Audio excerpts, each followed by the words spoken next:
محمد آصف خالق صاحب۔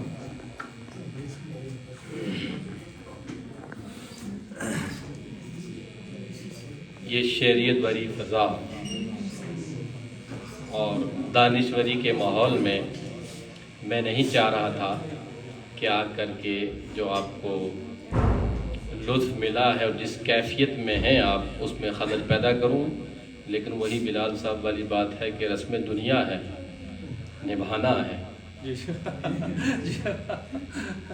تو بہرحال اللہ کا لاکھ لاکھ شکر ہے کہ اس نے ہمیں آج یہ موقع میسر فرمایا ہے کہ اتنی خوبصورت اور معیاری محفل سے اس نے ہمیں نوازا ہے۔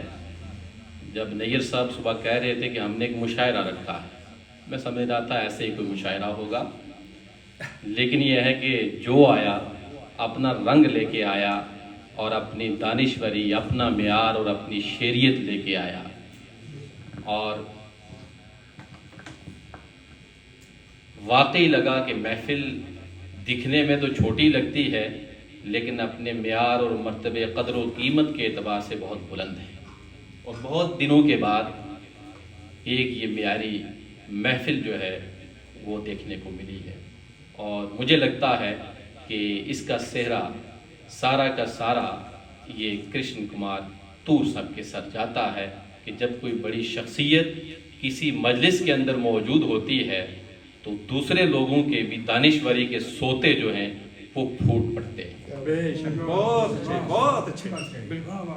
کون سی بات ہے تم میں ایسی، کون سی بات ہے تم میں ایسی، اتنے اچھے کیوں لگتے ہیں، اتنے اچھے کیوں لگتے ہیں، واہ واہ۔ تو میں بہت ادب و احترام کے ساتھ محترم کرشن کمار تور صاحب کا شکریہ ادا کرتا ہوں کہ آپ یہاں تشریف لائے، ہمارے شعبے اور ہمارے یونیورسٹی کی عزت کو دوبالا کیا اور ہمیں بھی عزت بخشی۔ اور میں یہ صبح ہی دیکھ رہا تھا کہ ہمارے جوان تو لیٹ آئے ہیں، تاخیر سے آئے ہیں، لیکن یہ بزرگ جو چلنے میں بھی لڑکھڑا رہے ہیں وہ صبح صبح یہاں پہنچے تھے، تو اس کے لیے شعبے کی شعبہ بڑھا دی۔ یہ ڈاکٹر رفیق انجم صاحب کی طرف سے یہ بہت خوبصورت جملہ ہے، اور میں آپ کا سر بہت بہت شکر گزار ہوں کہ آپ نے ہمیں نوازا ہے اور اتنی معیاری اور بہترین خوبصورت محفل آپ نے ہمیں عطا کی ہے۔ ان کے بعد میں شکریہ ادا کروں گا ڈاکٹر علمبردار صاحب کا کہ وہ یہاں تشریف لائے اور اپنا خوبصورت کلام ہمیں یہاں پیش فرمایا۔ ایک مرتبہ پہلے بھی یہاں تشریف لائے تھے اور وہی تصور میرے ذہن میں تھا کہ آپ تشریف لائیں گے اور اپنا کلام اور اپنی دانشوری ہمارے سامنے رکھیں گے، اور اسی امید کے ساتھ میں نے ان کو سنا بھی اور اس پر کھڑے بھی اترے ہیں، اور بہت بہت شکریہ۔ اس کی کامیابی میں ان کا بڑا رول ہے، لوگ یہ سمجھے کہ یہ مشاعرہ لے کے آئے ہیں۔ ہاں، مشاعرہ پتہ نہیں لائے ہیں یا نہیں ہے، لیکن مشاعرہ ضرور کامیاب ہے، اور امید کریں گے کہ مشاعرہ بھی اس کا بھی انتظام فرمائیں یہ۔ اچھا، ان کے ساتھ ساتھ میں ڈاکٹر رفیق انجم صاحب کا شکریہ ادا کرتا ہوں۔ میں نے بہت پہلے ان کو ایک درخواست کی تھی کہ آپ جو کچھ لکھ رہے ہیں، جو کچھ آپ نے لکھا ہے اور اس کو محدود کر دیا ہے 92 تک، تو یہ ظلم نہ کریں اور آپ جو ہے اس سلسلے کو جاری رکھیں۔ آپ اسلامیات میں ضرور آئے ہیں، لیکن یہ ہے کہ اس اسلامیات میں رہ کر کے بھی بہت اچھا لکھا جا سکتا ہے، اور جو آپ چاہتے ہیں مقصدی لکھا جا سکتا ہے۔ تو میں پھر گزارش کروں گا کہ آپ اس سلسلے کو جاری رکھیں، اور بہت خوبصورت کلام آپ نے یہاں پیش فرمایا۔ اور بہت ادب و احترام کے ساتھ میں رشید قمر صاحب کا شکریہ ادا کرتا ہوں کہ آپ ان کی صحت کو بھی دیکھ رہے ہیں، ان کی کمزوری کو بھی دیکھ رہے ہیں، اس کے باوجود وہ درحال سے صبح چل کر کے جوان نہیں پہنچ پاتے ہیں، لیکن یہ یہاں تشریف لائے۔ سر بہت بہت شکریہ۔ اور آپ نے جوانی کی جو غزل سنائی ہے وہ لگتا ہے کہ وہ 90 سال کی غزل ہے۔ کیا بات، سر وہ شعر ان کی تعبیر ہے کہ وہاں سے جوان چلے تھے نہ آتے آتے بوڑھے ہو گئے۔ بہت بہت شکریہ۔ تو اپنے پرویز ملک صاحب جو ہر دم یہاں تشریف لاتے ہیں اور جہاں کہیں بھی مشاعرے میں اپنی غزل پڑھتے ہیں، اور بہت ان کا نمایاں رنگ رہتا ہے، اور آج جو ان نے ایک شعر جو پڑھا ہے بہت غزلیں سب بہت اچھی تھیں اور ان کی نظم بھی بہت عمدہ تھی، لیکن جو ان نے عصریت کا نقشہ کھینچا ہے اور جس طریقے سے کھینچا ہے یہ دانشوری ہے، اور دانشوری کو شعریت میں اتارنا یہ سب سے بڑا کمال ہے۔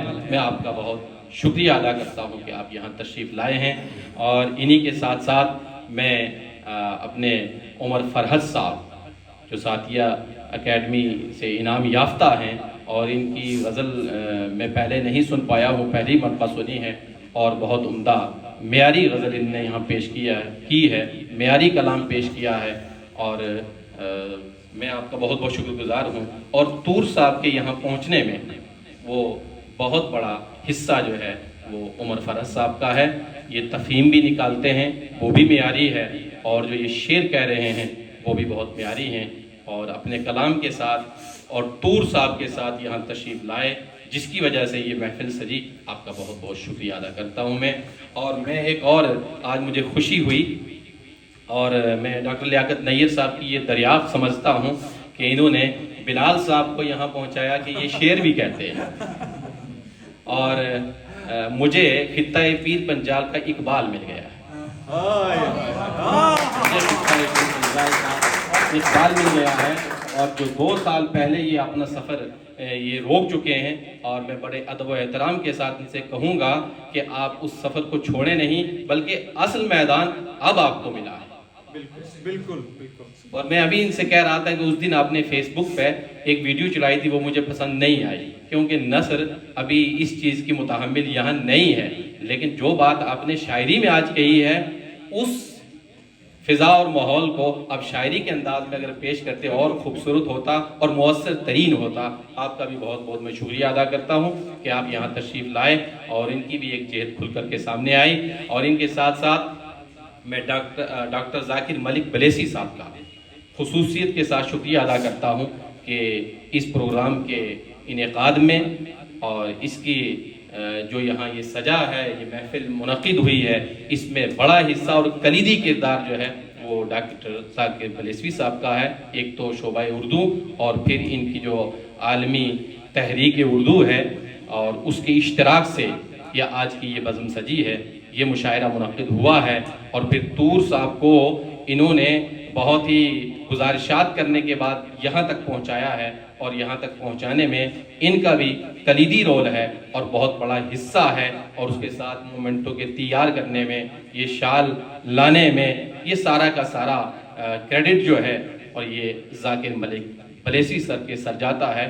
لہٰذا میں آپ کا سب بہت بہت شکریہ کرتا ہوں، اور ہمیں امید ہے کہ اسی طریقے سے ہمارا اور آپ کا ساتھ ہمیشہ بنا رہے گا، اور ہم یونیورسٹی کی سرگرمیوں کو، شعبے کی سرگرمیوں کو دور تک پہنچانے میں ہم کامیاب ہوں گے۔ بہت بہت شکریہ۔ اور انہی کے ساتھ میں ڈاکٹر منظر عالم صاحب کا بہت شکر گزار ہوں کہ بہت مصروف رہتے ہیں یہ، اور ڈپارٹمنٹ کے کام بھی کرتے ہیں، کلاسز بھی لیتے ہیں، اور بھی دیگر ذمہ داریاں، اس کے باوجود یہاں یہ تشریف لائے ہیں۔ اور میں تو چاہ رہا تھا کہ ان کے کلام سے بھی محظوظ ہوں، لیکن وہ ہمیں موقع نہیں مل سکا۔ بہرحال آپ کی آمد کا بہت بہت شکریہ۔ انہی کے ساتھ ڈاکٹر نسیم گل صاحب، کوارڈینیٹر اسلامیات، شعبہ اسلامیات، یہاں تشریف فرما ہیں، اور یہ شروع سے اب تک یہاں بیٹھے ہیں، طلبہ بھی یہاں لائے ہیں۔ ان کا بھی بہت بہت شکر گزار ہوں کہ ہمیشہ ہمارے اب یہ کوئی فرق ہی نہیں کر سکتا کہ اردو الگ ہے اور اسلامیات الگ ہے، ہمیں یہ سمجھ میں آتا ہے یہ دونوں ایک ہی ہیں، اور ساتھ میں ہر پروگرام میں رہتے ہیں اور اس کا انعقاد کرتے ہیں، اور اس کو کامیاب بنانے میں ہر ممکن کوشش کرتے ہیں، اپنے طلبہ کے ذریعے، اسکالرز کے ذریعے، اساتذہ کی یہاں جو ہے موجودگی کے ذریعے۔ میں بہت بہت شکریہ ادا کرتا ہوں آپ کا، اور اسی کے ساتھ ساتھ ان کا شکریہ تو ادا نہیں کرنا چاہیے، لیکن اس لیے شکریہ ادا کر رہا ہوں کہ یہ بتاتے نہیں ہیں کہ کیا کرنا ہے، اور 15 منٹ پہلے پتہ چلتا ہے کہ یہ کرنا ہے، اور مجھے لگتا ہے کہ ہر ایک کو مشکل میں ڈال دیتے ہیں، لیکن شخصیت بڑی خوبصورت ہے، شخصیت بڑی خوبصورت ہے۔ اور میں اگر کوئی دل کا راز کچھ کسی کو کہتا ہوں تو یہی ہے، کوئی ہم نفس نہیں ہے، کوئی رازداں نہیں ہے، فقط ایک دل ہے اپنا، سو وہ بھی مہربان نہیں ہے۔ تو میں ان کو مہربان سمجھتا ہوں، اور ان کے ساتھ اپنی بات شیئر کرتا ہوں. آپ کا بہت بہت شکریہ کہ آپ نے ہنگامی طور پر اس مجلس کو سجایا ہے اور ہمیں فیضیاب کیا ہے طور صاحب سے اور دیگر اسلامک اسٹڈیز اور اردو میں اتنی ہم آہنگی ہے. آہنگی ہے کہ شاعر اوپر ہے اور مفتی نیچے ہے. میں ابھی چند دن پہلے نیر صاحب سے گزارش کر رہا تھا کہ میں مفتی نہیں رہا.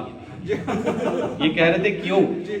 میں نے کہا مفتی کی بات جو ہے وہ حرف آخر رہتی ہے اور میری حرف آخر بات نہیں رہتی ہے، بلکہ میں بہت ساری چیزوں سے ہٹ کر کے سوچتا ہوں. اور اس دن میں انجم صاحب کو بھی کہہ رہا تھا، پھر بچوں کو بھی کہہ رہا تھا، اور بہت سارے معاملات ہیں. اور میں کہتا ہوں کہ جو اسلامیات پڑھنے والا ہے، ایک عالم دین ہے، اسلامیات کے اندر تو مولوی مولانا مفتی کی کوئی ٹرم موجود نہیں ہے، ایک ہی ہے عالم، اور اسی کو ہم سمجھتے ہیں. ایک عالم دین جو بنے کم از کم 10 سال وہ ادب ضرور پڑھے، کم از کم 10 سال وہ ادب ضرور پڑھے، لٹریچر ضرور پڑھے. پھر اس کی اسلامیات میں، اس کی شخصیات میں توازن ضرور آ جائے گا. اور مجھے لگتا ہے کہ جو عوام کے اندر فرقہ واریت پیدا ہو جاتی ہے ممکن ہے کہ اس سے دور ہو جائے. پھر وہ مفتی فتوے کم دے گا ہی نہیں، کم کیا دے گا، دے گا ہی نہیں. اور میں اتنا سمجھتا ہوں کہ ساری کائنات اللہ کی مخلوق ہے. آپ مجھے یہ بتائیے، مجنوں کے حوالے سے یہ کہا جاتا ہے، صحیح ہے یا غلط ہے روایت، اس سے لینا دینا نہیں، اس سے ایک سبق حاصل ہوتا ہے. وہ یہ ہے کہ مجنوں کہیں بیٹھا ہوا تھا اور ادھر سے کتا آ گیا اور مجنوں کھڑا ہو گیا. تو کسی نے پوچھا یہ کتا آیا، آپ کھڑے ہو گئے؟ اس نے کہا یہ لیلا کی گلی سے آیا ہے. اگر میرا محبوب حقیقی وہ ہے تو یہ سارے اسی کے پیدا کیے ہوئے نا. تو اگر لیلا کے کتے کے لیے وہ کھڑا ہو سکتا ہے تو میں اپنے محبوب حقیقی کی بنائے ہوئے ان بندوں سے محبت نہیں کر سکتا؟